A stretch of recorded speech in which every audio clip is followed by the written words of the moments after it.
ओम शन्नो मित्रश्यं वरुणः शन्नो भवत्वर्यमा शन्न इंद्रो बृहस्पति शन्नो विष्णुरुक्रम नमो ब्रह्मणे नमस्ते वायो त्वमेव प्रत्यक्षं ब्रह्मासि त्वामेव प्रत्यक्षं ब्रह्म वदिष्यामि ऋतं वदिष्यामि सत्यं वदिष्यामि तन्मामवतु तद्वक्तारमवतु अवतु माम् अवतु वक्तारम्। ओम शांति शांति शांति। तैत्तिरीयोपनिषद की शिक्षावली में 10 अनुवाक हम लोगों ने पढ़ लिए। उसमें शिक्षा ग्रहण करते समय क्या क्या ग्रहण कराया जा रहा है ये हम देख रहे हैं। उद्देश्य है मन की पूरी तैयारी हो जाए ब्रह्म विद्या को ग्रहण करने के लिए। इसलिए कई प्रकार की उपासनाएं सीखी, अंत में स्वराज्य सिद्धि बताई। और वो सब अपेक्षिक है, इतना हमको ख्याल रखना है, रिलेटिव। स्वराज्य ये ब्रह्म के पुरुष का स्वराज्य नहीं है। वर्णन से हमें पता चलता है कि ब्रह्मलोकगामी पुरुष का स्वराज्य है। सगुण ब्रह्म तक ही उसका पहुंच है और उससे उसको रिलेटिवली ये अपना राज्य मिल जाता है अपेक्षिक रूप में। यानी कर्म मुक्ति बोलो या एक कल्प निवास बोलो, जो भी बोलो। और फिर उपासनाएं सिखाने के बाद खाली उपासनाओं से नहीं होता जीवन, इसलिए कर्म भी सिखाया। आवश्यक जितने कर्म है वो सारे सिखाए।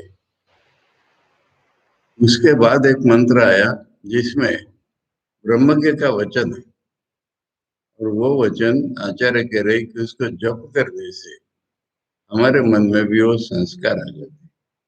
ये सारे संस्कार हेतु ही हुआ। बीच में वो मेधा के लिए, पैसे के लिए, वो सब आ गया शिक्षा व्यवस्था के अंतर्गत हो। इसलिए सबको उद्देश्य हमें मन को रेडी करना है। अब ये 11वें अनुवाक में क्या आएगा? शिक्षा समाप्त होने पर जब विद्यार्थी घर जाने को निकलता है, यानी एक संस्कार होता था उन दिनों में, समावर्तन संस्कार। आज की भाषा में, आज तो सब बिगड़ गया पूरा हाल, पर आज की भाषा में पता ही नहीं लोगों को बहुत से। कुछ साल पहले तक की भाषा में इसको कहते थे कॉन्वोकेशन एड्रेस। डिग्री जब हाथ में दी जाती है, पास होने से नहीं होता है, उसके बाद एक कॉन्वोकेशन होता है। और तब थोड़ा थोड़ा क्रम विकास होता रहा मैं।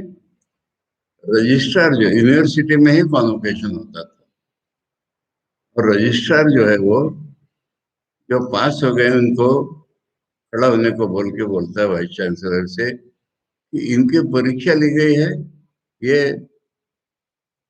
डिग्री लेने के लायक हो गए हैं, कृपया आप इनको डिग्री दीजिए। और वो डिग्री देता था। डिग्री देखी कि नहीं तुम लोगों ने? डिग्री पाई है ना? वो जो डिग्री होती थी वो हाथ में सब लोग लेते थे, और उस वक्त किसी न किसी अच्छे विद्वान को, ज्ञानी को बुला करके बच्चों को उपदेश भी दिया जाता था। इस पूरी सिस्टम का नाम था कॉन्वोकेशन एड्रेस। बाद में क्या हुआ कि यूनिवर्सिटी में बहुत ज्यादा भीड़ होने लगी, एक साथ। तब फिर ये अपने अपने कॉलेज में कॉन्वोकेशन होने लगे। यूनिवर्सिटी से डिग्रियां कॉलेज में आ जाती थी, वहां कॉन्वोकेशन होता था। अब इन कॉन्वोकेशन के दरमियान एक थे रैंगलर महाजन। रैंगलर किनको कहते थे मालूम? आजकल ये पद्धति उठ गई। आजकल कोई भी हायर एजुकेशन के लिए अमेरिका दौड़ने लगा। कुछ सालों पहले हायर एजुकेशन के लिए लोग इंग्लैंड में ही जाते थे। और इंग्लैंड में कैम्ब्रिज यूनिवर्सिटी में गणित का विशेष बोलबाला था। प्रोफेसर हार्डी लिटवुड सब वहां पर थे। वहां एक मजेदार परीक्षा होती थी, ट्राइपॉस। ट्राइपॉस किसको कहते मालूम? तिपाई। छोटा स्टूल होता है ना, 3 पैरों वाला। ओरल एग्जामिनेशन होती थी बीए फाइनल की, उस पर बैठाया जाता था, इसलिए उसका नाम पड़ गया था ट्राइपॉस। बाद में वो रिटर्न होने लगी थी, पर पहले ऐसी होती थी। और जो विद्वान लोग उसको मुश्किल मुश्किल क्वेश्चन पूछते थे, ओरल गणित के साथ। अगर उसमें कोई फर्स्ट क्लास पास हो गया तो उसको रैंगलर कहते थे। फिर उसको सुविधाएं मिलती थी बाद में। नहीं, हाँ, फर्स्ट क्लास पास होने पर रैंगलर कहलाते थे। फिर उसको और हाई एजुकेशन के लिए स्कॉलरशिप मिल जाती थी, नौकरी मिल जाती थी, ऐसा हो जाता था। उसको रैंगलर कहते थे। अगर पहला नंबर आया तो उसको सीनियर रैंगलर कहते थे। नहीं तो ऐसे उनके कुछ ग्रेड से फर्स्ट क्लास पास होने पर। इसमें भारत से पहले रैंगलर जहां तक हुए परांजपे नाम के, उसके बाद हुए महाजनी। महाजनी ने अपने जीवन में बहुत कुछ काम किया। यानी वापिस जब आए, इधर के वाइस चांसलर, उधर के commission member, minister, British government के अंडर सेक्रेटरी, एडवाइजर, बहुत बहुत बड़े बड़े पदों पर काम किया। वो दिल्ली यूनिवर्सिटी के जो वाइस चांसलर थे, तब उन्होंने ये जो, मैं इतने लंबा हिस्ट्री इसलिए बता रहा हूँ, ये जो एकादश अनुवाद है, ये कॉन्वोकेशन का एक हिस्सा बना लिया। इसको जरूर पढ़ना है। डिग्री मिलेगी, कोई कॉन्वोकेशन एड्रेस देगा, पर इसको जरूर पढ़ना है। इसलिए मैंने इतना लंबा सर बताया, और है ये उसी लायक। थोड़ी सी मजाक की बातें बता दूं। फिर कई यूनिवर्सिटी ने अडॉप्ट कर लिया था इसको, नॉर्थ की। नागपुर यूनिवर्सिटी में कॉलेज वाइज होने लगा था कॉन्वोकेशन जब, तो वहां का साइंस कॉलेज के प्रिंसिपल थे नरूला, पंजाबी। पंजाबी लोगों को संस्कृत पढ़ना बहुत मुश्किल, और ये अक्षर तो वो पढ़ ही नहीं पाएंगे। तो आश्रम में उन्होंने किसी से इसको बोलने को बोला, रिसाइट करने को बोला बार बार, और उन्होंने उर्दू में लिख लिया। पंजाबी लोग उर्दू ही सीखते थे, पंजाबी नाम की, हमें पॉलिटिक्स सिखाने लगे। पंजाबी नाम की भाषा ही अस्तित्व में नहीं थी। गुरुमुखी जिसको कहते, वो लिपि थी गुरु ग्रंथ लिखने के लिए। भारत की स्वतंत्रता के पहले वाले जो पंजाबी, उनसे पूछ के देखो, मेरे प्रिय दर्शन महाराज पंजाबी पढ़ना नहीं जानते थे, लिखना भी नहीं जानते,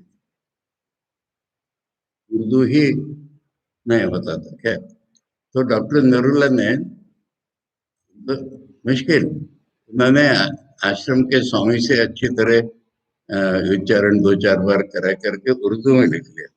उसको उन्होंने पढ़ा फिर कॉलेज में, कॉन्वोकेशन में। इसलिए मुझे इतनी सारी बातें याद है। क्या, ऐसा ये कॉन्वोकेशन एटलीस्ट समावर्तन संस्कार में, मैंने एज ए जनरल रूल पढ़ाई पूरी हो गई।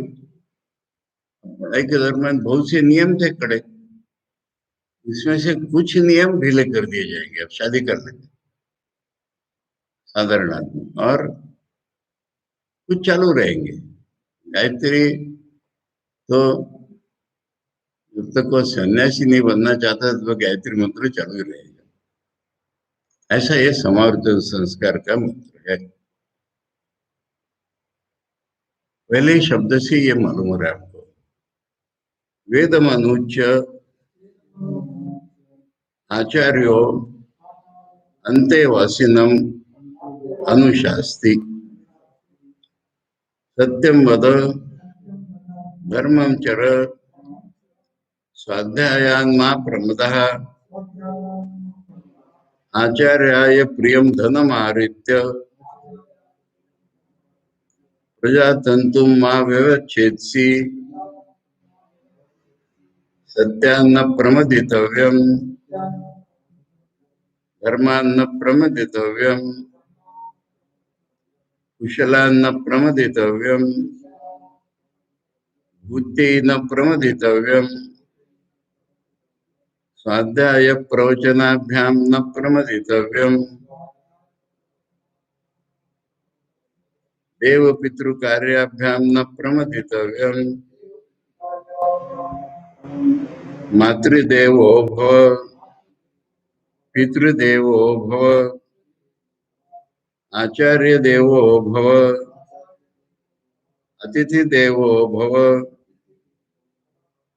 यानि अनवद्यानि कर्माणि तानि सेवितव्यानि नो इतराणि यानि अस्माकं सुचरितानि तानि त्वयोपास्यानि नो इतराणि एके च अस्मच्छ्रेयांसो ब्राह्मणा तेषां त्वया आसनेन प्रश्वसितव्यम् श्रद्धया देयम् अश्रद्धया अदेयम् श्रिया देयम् प्रिया देयम् धिया देयम् संविदा देयम् अथ यदि ते कर्म विचिकित्सा वा वृत्त विचिकित्सा वा स्यात् ये तत्र ब्राह्मणा सम्मर्शिना युक्ता अयुक्ता अलूक्षा धर्म कामास्यो यथा ते तत्र वर्तेरन् तथा तत्र वर्तेथा अथ अभ्याख्यातेषु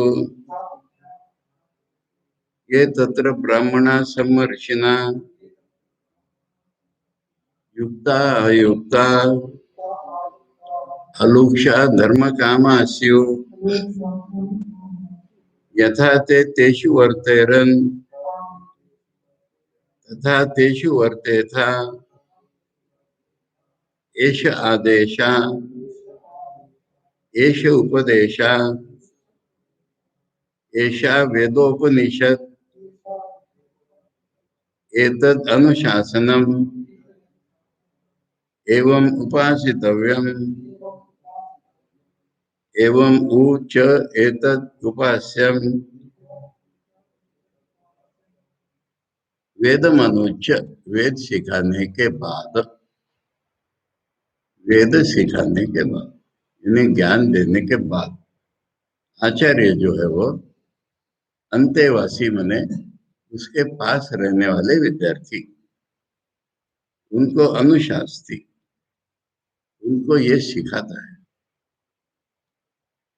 वेद पढ़ाने के बाद सिखाता है। वेद पढ़ाने के समय आचरण का विषय आ गया था, कर्म का विषय आ गया था। वेद सिखाने के बाद ये बताता है मैंने अब तुम घर जाओगे, कंटिन्यूअसली तुमको क्या करना आवश्यक है वो सिखाता है। वेद पढ़ा दिए, एजुकेशन पूरा हो गया, अब घर जाओगे, घर जाने पर कैसे रहना है सारे जीवन भर वो सिखा रहा है। इसलिए अनुशास्त्र सबसे पहली बात है सत्यमद, हमेशा सच बोलना है। गृहस्थ जीवन में असत्य भाषण के बहुत प्रसंग आ जाते हैं, किंतु सत्य पर टिका रहे कोई आदमी तब उसका विकास होता है। यह सारा क्यों है? इस पूंजी को लेकर के अगर कोई गृहस्थ जीवन बिताएगा तो उसका विकास हो जाएगा और वो आगे बढ़ पाएगा, इसके लिए होता है। अब शिक्षा हो गई बस अब मजा करो, ऐसा कमाओ, इतना नहीं होता। धर्मम चरो, सत्य पालन तो धर्म का एक भाग है ना, और वो महत्व का होने के कारण उसको अलग निकाला।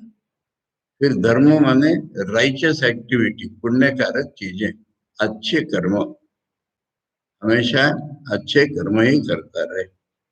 जो भी धर्म के नियम होंगे, आचार्य ने सिखाए होंगे ऑलरेडी, उनको पालन करना है। स्वाध्यायान में प्रमोद, पढ़ाई छोड़ नहीं देना। गृहस्थ हो गए तो पढ़ते ही रहना है। स्वाध्याय के जैसा होता है, कुछ रिसाइटल भी हो सकता है और नहीं तो खुद अध्ययन करना भी हो सकता है। इसलिए स्वाध्याय में स्लैकनेस, प्रमाद, जिस वक्त जो चीज करनी चाहिए उस वक्त न करना, इसका नाम है प्रमाद। भूल, एरर, गलती, स्लैकनेस, ढीलापन, कर्तव्य का समय पर स्मरण न होना, ये प्रमाद शब्द का। स्वाध्याय के बारे में प्रमाद नहीं होना चाहिए, भूल चूक नहीं होनी चाहिए। अरे आज छोड़ दो, ऐसा नहीं होना चाहिए। आचार्याय प्रियम धनम आरित्य प्रजातंतु व्यवच्छेत्सि। शिक्षा के लिए, शिक्षण के लिए पहले फीस नहीं ली जाती थी। पूरा जब समाधान हो जाए आचार्य का, इसको मैंने पूरा पढ़ा दिया है, तो उसका निष्क्रमण करने के लिए आचार्य को पूछते थे कि अब आपके लिए मैं क्या करूं। अब जिसका जैसी अवस्था देख करके आचार्य कहते थे मुझे इतने पैसे दे दे, इतनी गायें दे दे। बड़े बड़े होंगे तो कठिन परीक्षा करते थे। भगवान श्री कृष्ण से क्या मांगा था मालूम है सांदीपनि गुरु ने? उनका मुझे तो कुछ नहीं चाहिए, संदीपनी से पूछना। तो उनके कुछ बेटे अकाल में मर गए थे, या उनका मुझे वो ला दे, ये कृष्ण से मांगा। और कृष्ण जाके यम से युद्ध करके उन बेटों को वापिस ले। तो सबसे तो नहीं मांग सकते ना, जिसका जैसा देख करके उसको कहेंगे मुझे ले आ, वो लाना है। तब शिक्षा पूरी हो गई तुम्हारी। अब उसके बाद एक, जिसे अंग्रेजी में वैगबॉन्ड कहते हैं, भटकने वाला, ऐसा जीवन नहीं जीना है। स्वामी जी ने ये चीज हमको बहुत अच्छे तरह समझाई है कि जिस समाज में विवाह बंधन जितना कड़ा होता है, उसी समाज में सन्यासी उत्पन्न होता है। और इसमें स्वामी जी ने दो उदाहरण दिए, हिंदू और कैथोलिक क्रिश्चियन। जहां पर विवाह बंधन बहुत पक्का है, वहीं पर अच्छे सन्यासी उत्पन्न होते हैं।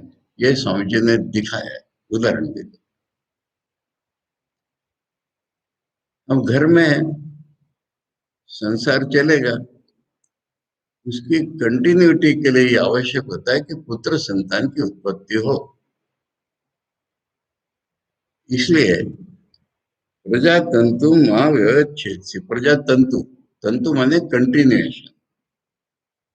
तेरा बेटा होगा, उसका बेटा होगा, ये जो कंटिन्यूएशन है इसको तोड़ना नहीं भाई, ये चलना चाहिए। इसके लिए ठीक ढंग से शादी करके घर में रह करके पुत्रोत्पत्ति साधारण आदमी का यही नियम था। प्रजातंतु मां व्यवच्छेद। अब सत्यम वद धर्मम चलो तो आ गया था, फिर से कह रहे सत्यान्न प्रमोदित हुए। अब इसको हम ऐसा जोड़ सकते हैं कि शादी करके संसार करने लगे इसलिए सत्य को नहीं छोड़ना। सत्य में भूल चूक बिल्कुल नहीं होनी चाहिए। धर्मान्न प्रवोदित हो, ये दोनों चीज दोबारा की।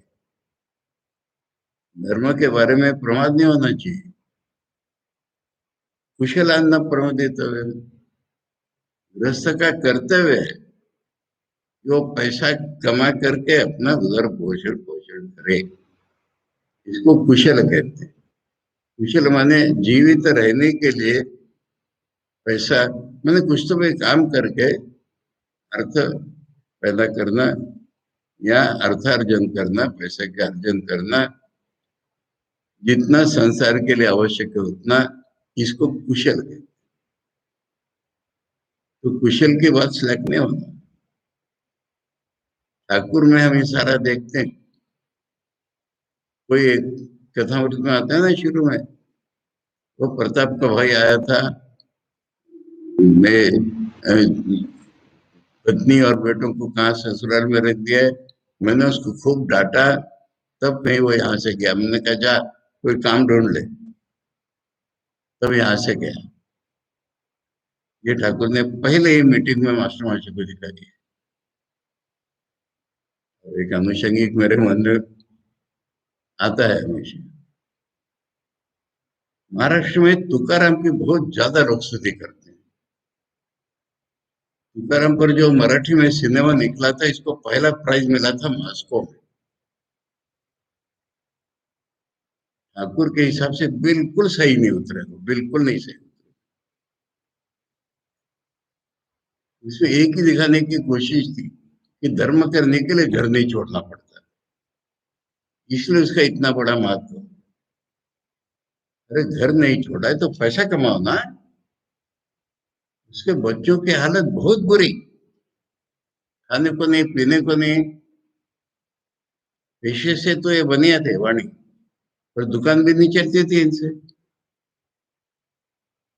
इनके प्रति श्रद्धा होकर के किसी ने पैसे दिए तो भी नहीं लेते थे, ये इनकी मानता। और बच्चे भूखे मर रहे हैं। खैर, बात आई इसलिए मैंने बताई है। ये उपनिषदों को मानने नहीं है, ठाकुर को मानने। सन्यासी हो जाओ ना, यानी पत्नी से वो तो चाहिए, बेटे भी होंगे, पैसा कमाने की जरूर। यहाँ पर एक कुशला न प्रमुदित, इतना ही नहीं। मास्टर मास्टर ने पूछा है ठाकुर से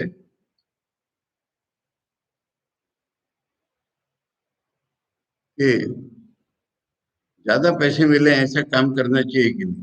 तुमने पढ़ा है 3-4 दिन पहले, बता देता हूँ मैं। हिंदी वचनामृत में 9वां प्रसंग है। गुरु शिष्य संवाद गुह्य कथा नाम है उसका। ठाकुर कह रहे हैं कि देखो, दो बातें हैं। सद उपाय से होना चाहिए और सद अच्छे कामों के लिए खर्च होना चाहिए, भगवान के लिए या साधुओं की सेवा के लिए। तब जो है ना, ज्यादा पैसा कमाने में कोई दोष नहीं।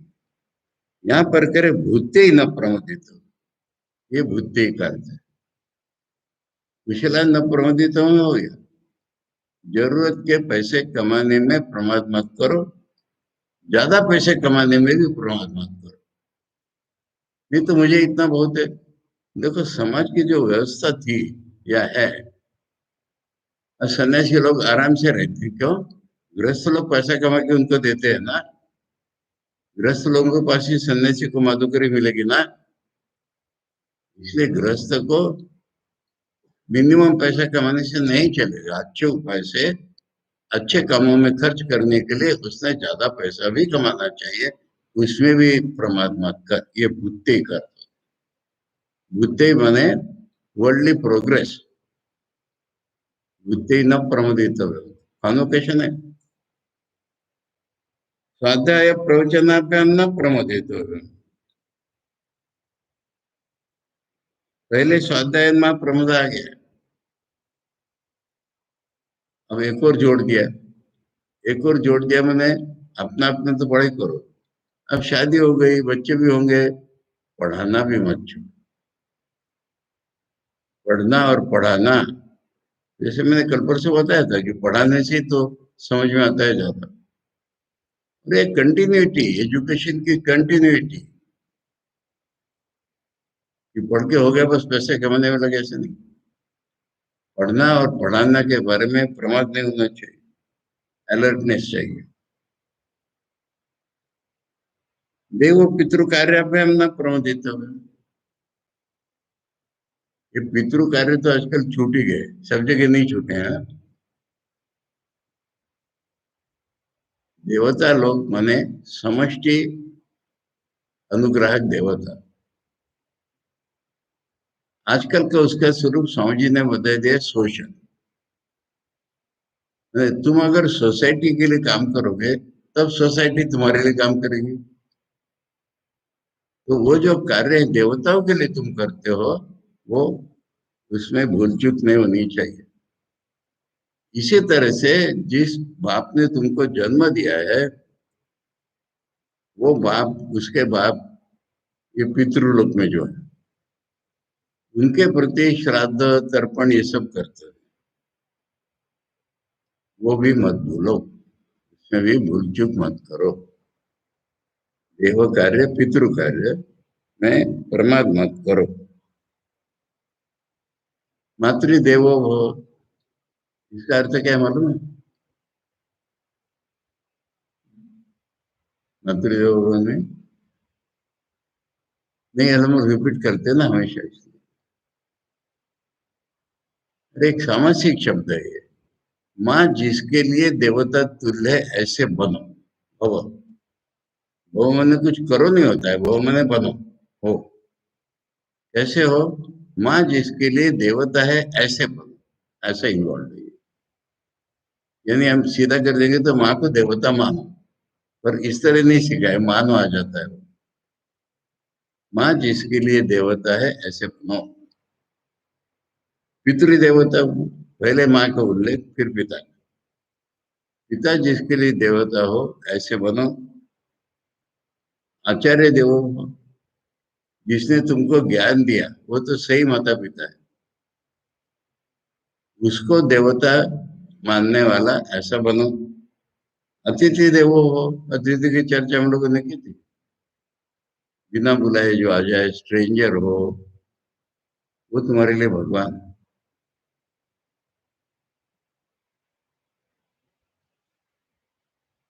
मुझे बहुत मजेदार बात याद आ रही है। अतिथि नहीं है वो। मैं जब ऋषिकेश में मधुकरी करता था, 78-79 की बात चली, एक आदमी पकड़ करके मुझे घर ले गया, हमारे घर चले, वहां खिलाऊंगा, और वाइफ से घर अच्छे अच्छे सब बना के इनको खिला, और मुझे परोस रहा है, खिला रहा है, और साधुओं की खूब निंदा करते चले जा रहा है, ऐसे होते हैं वैसे होते हैं। उसकी माँ भी थी सामने, पत्नी थी, वो लोग कह रहे तुम साधुओं की सी निंदा कर रहे हो, तो उनको खाना क्यों खिला रहे हो फिर? तुम्हें कहना उलट था कि जब खाना खिला रहे थे, जाने भगवान आ जाए किस वेश में। ये वाक्य मुझे याद है, समझ।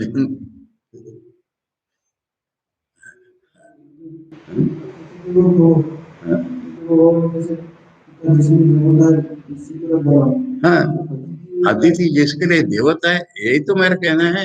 अरे उस आदमी ने ये कहा ना कि इस देश में भगवान आ जाए। मैं कह रहा हूं, मैं अतिथि नहीं था, पर अतिथि को देवता मान, आया है तो दो पैसे दे दिए, ऐसा नहीं है। अतिथि की पूजा करके उसको खाना खिला। मैंने उदाहरण नहीं दिया, तुम एक बार अपसेंट लेकर, मैंने बिशप स्टैंड नहीं बताई थी, याद है? नहीं, हाँ, बताई थी ना। यानी अतिथि को भगवान है तुम्हारे लिए वो। यही तो है हमारे धर्म की सीख।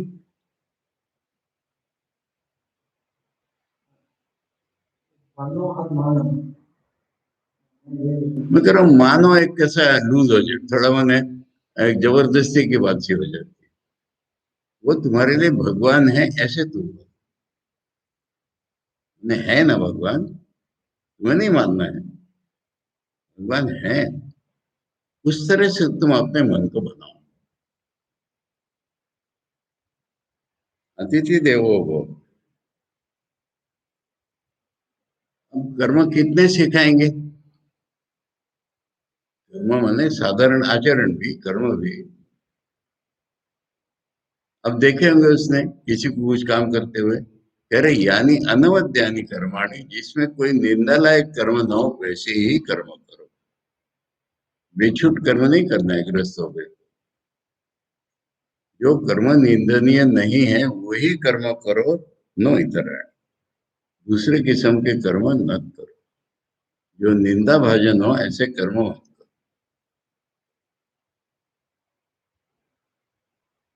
फिर अपने बारे में कह रहे, बड़ी इंपॉर्टेंट चीज है। अगर हमसे बड़े लोग कुछ गलती करते हैं, उसको हम झट से पकड़ लेते हैं और फॉलो करने लग जाते हैं। ठाकुर ने बोला है ना, मगर खड़े खड़े मुंह तो तुम लोग घूम घूम के, यानी दोष का अनुकरण अनुसरण करना हमारे पिंडगत हो जाता है।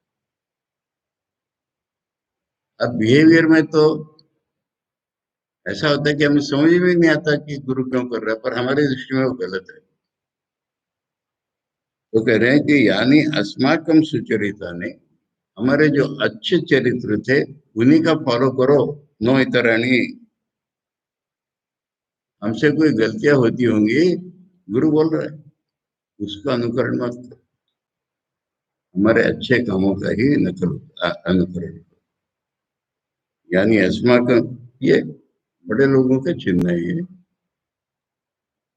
हम करते थे इसलिए तुम भी करो, ये नहीं चलेगा। यानी अस्माकम सुचरितानि तानि त्वया उपास्यानि, उपास्य माने अपना समझकर आचरण करना। नो इतराणी, अब हमसे बड़े कोई आ गए, ये भी उनका महानता का लक्षण।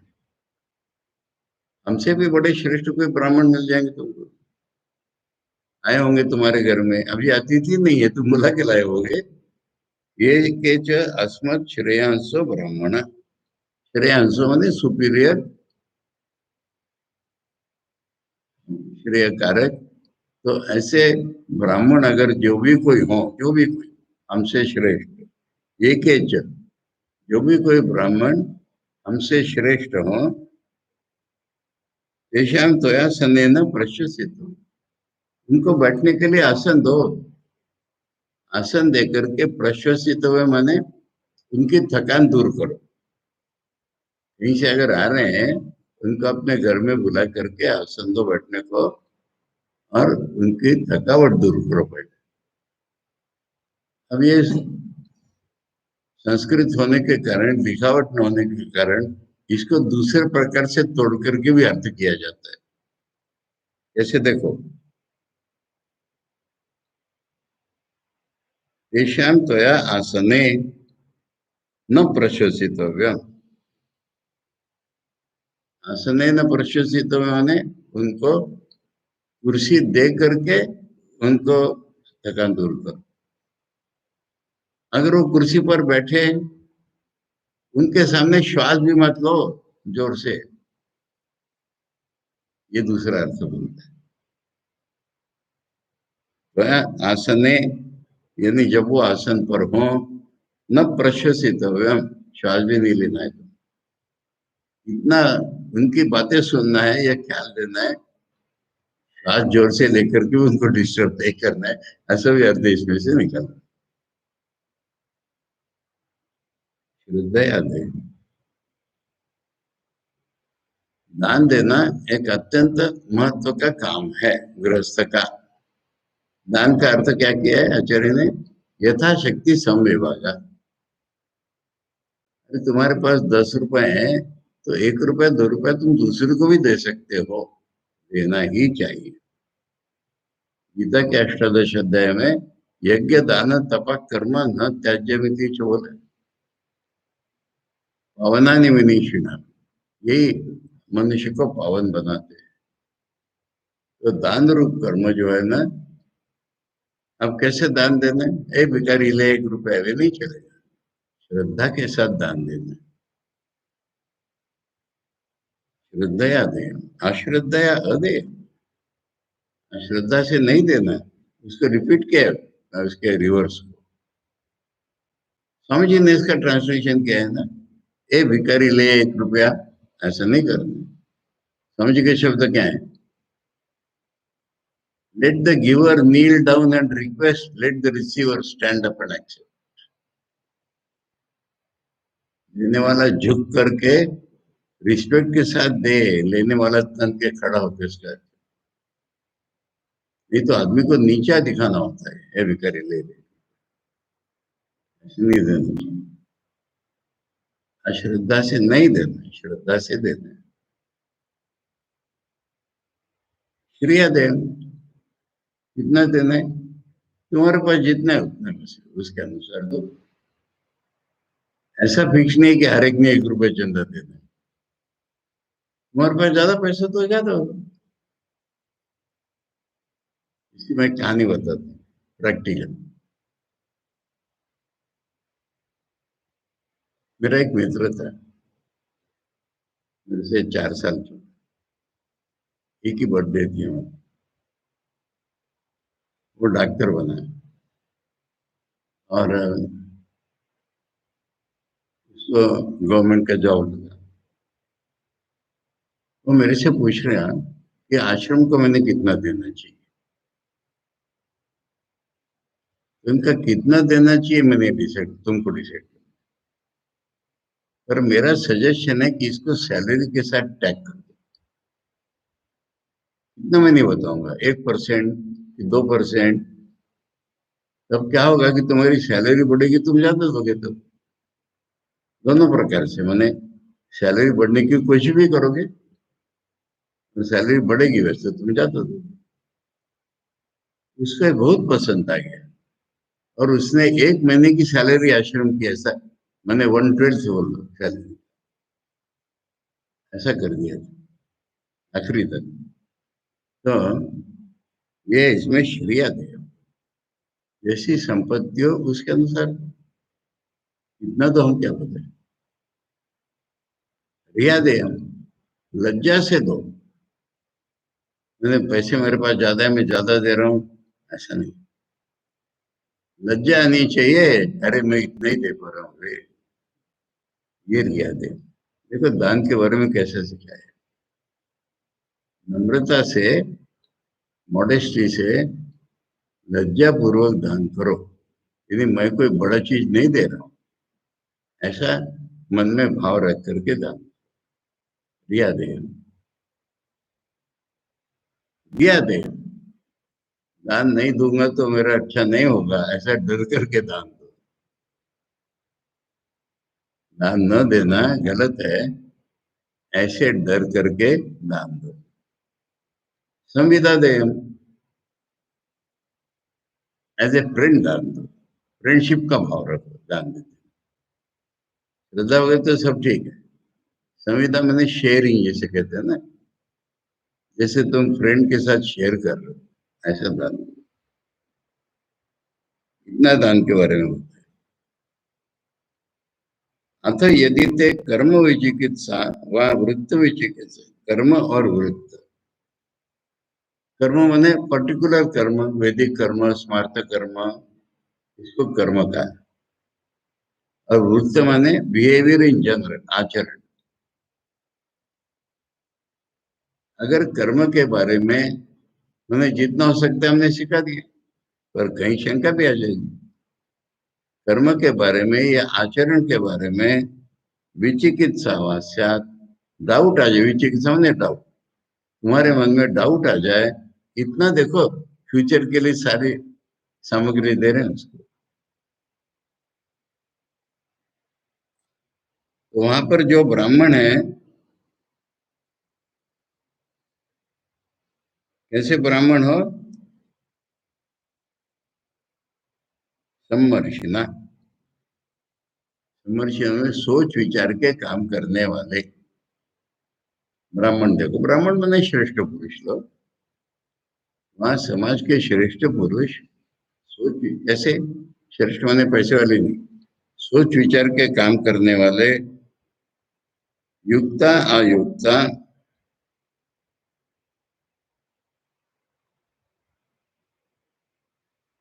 युक्ता माने कर्म करने वाले प्रैक्टिकल, अयुक्ता माने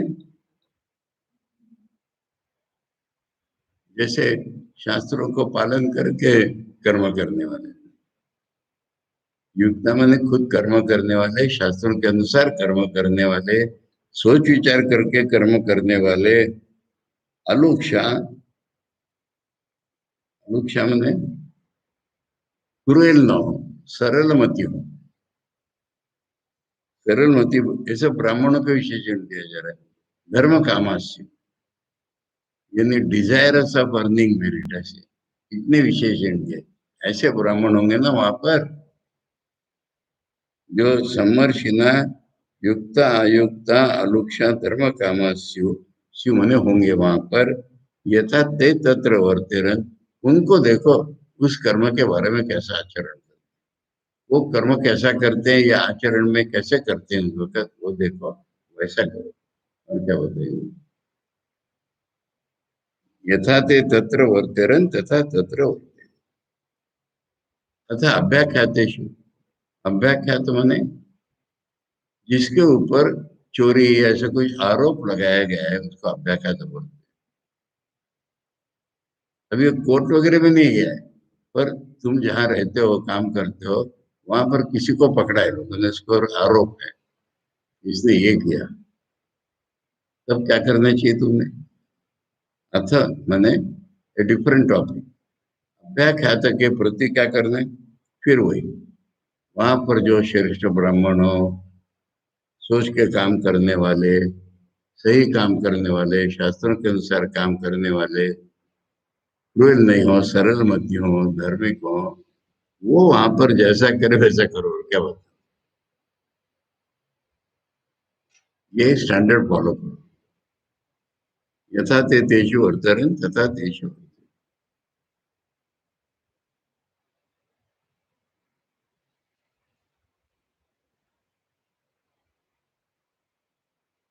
एष आदेश,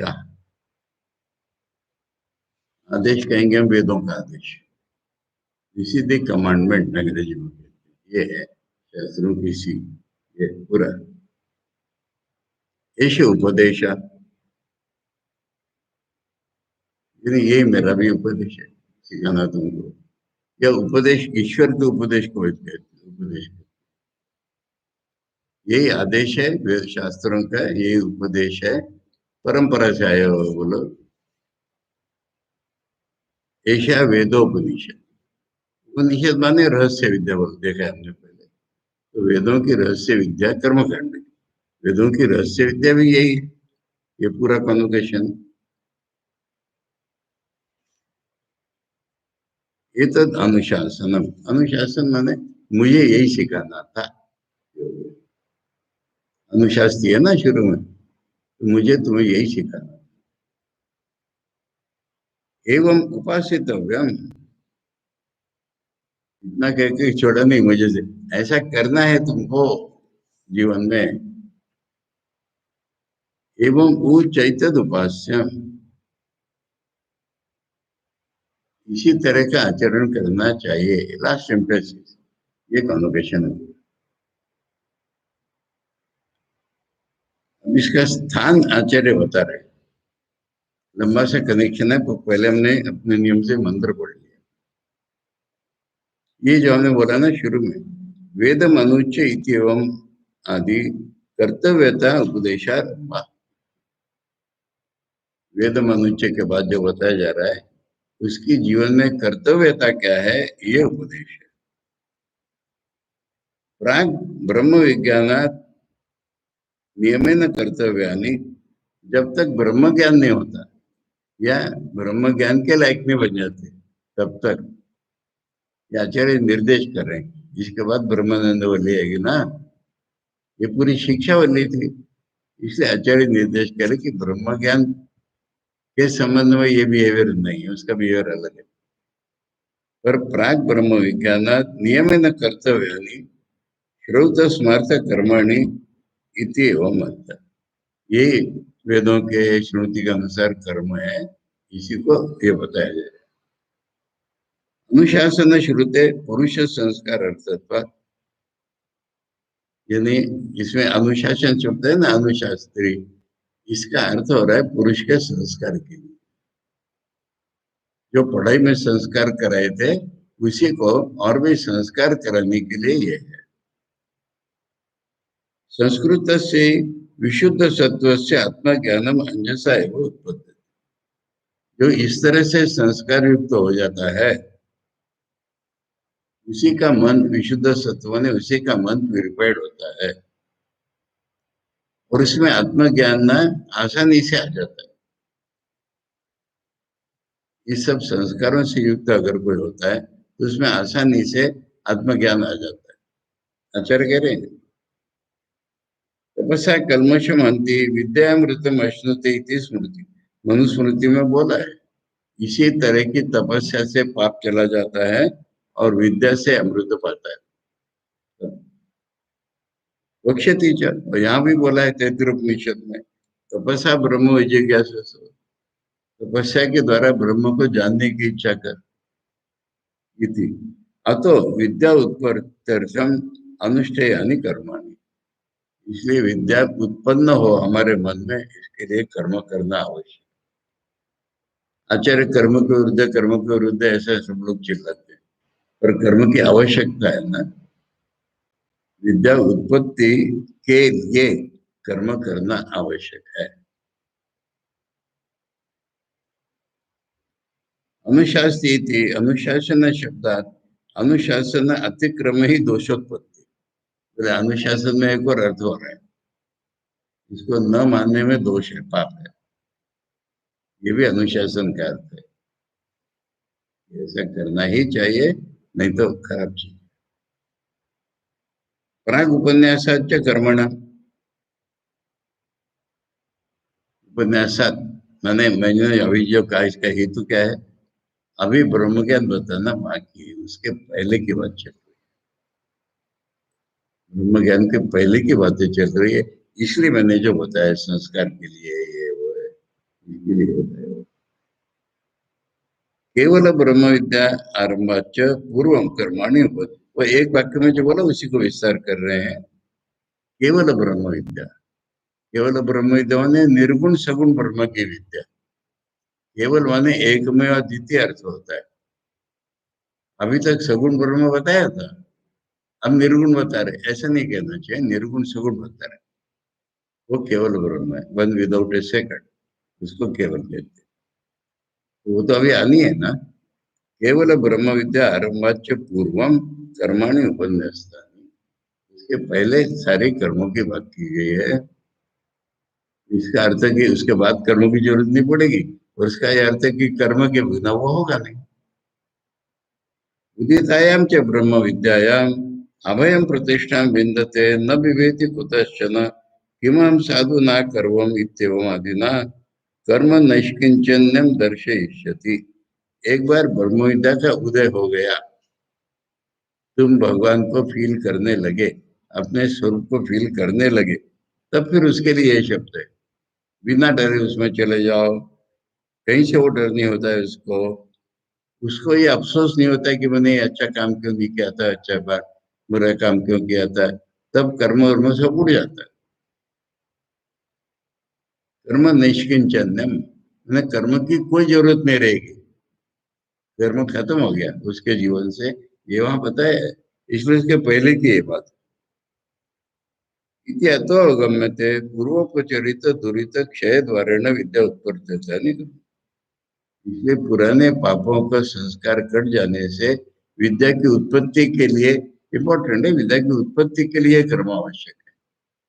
विद्या उत्पन्न होने के बाद कर्म की जरूरत नहीं रहेगी, विद्या उत्पन्न होने तक कर्म की जरूरत है। मंत्र वर्णाच, यही बात ईशोपनिषद ने भी सिखाई है। अविद्या मृत्युम तीर्थ विद्या मृत्युम अश्नुते, कर्म से इम्परफेक्शन दूर होने के बाद, मृत्यु में इम्परफेक्शन, कर्म से इम्परफेक्शन दूर होने के बाद विद्या से अमृत मिलता है। इति ऋतादीनाम पूर्वोत्तर उपदेश अनर्थक का परिहार, मेरे बीच में आया था ना रितम शिक्षा के दौरान, दोबारा आ रहा है, इसमें क्या फर्क है? तब ये आया था कि देखो उपासना कर रहे हो तो कर्म भी करना है, आओ, ये था। यानी अनर्थक के परिहार है, कर्म की जरूरत नहीं है ऐसा न हो इसलिए बताया। ये तो ज्ञानोत्पत्ति अर्थात कर्तव्यता नियम, यहाँ तो कर्म करो तब ज्ञान की उत्पत्ति होगी इसलिए बताया। कर्म की जरूरत नहीं है ऐसी गलत धारणा निकालने के लिए पहले बताया। अब पॉजिटिवली बता रहे हैं कि ऐसा करो तब तो ज्ञान की उत्पत्ति होगी, इतना सब आचार्य कह रहे हैं। ये इंट्रोडक्शन है आचार्य की इसके लिए।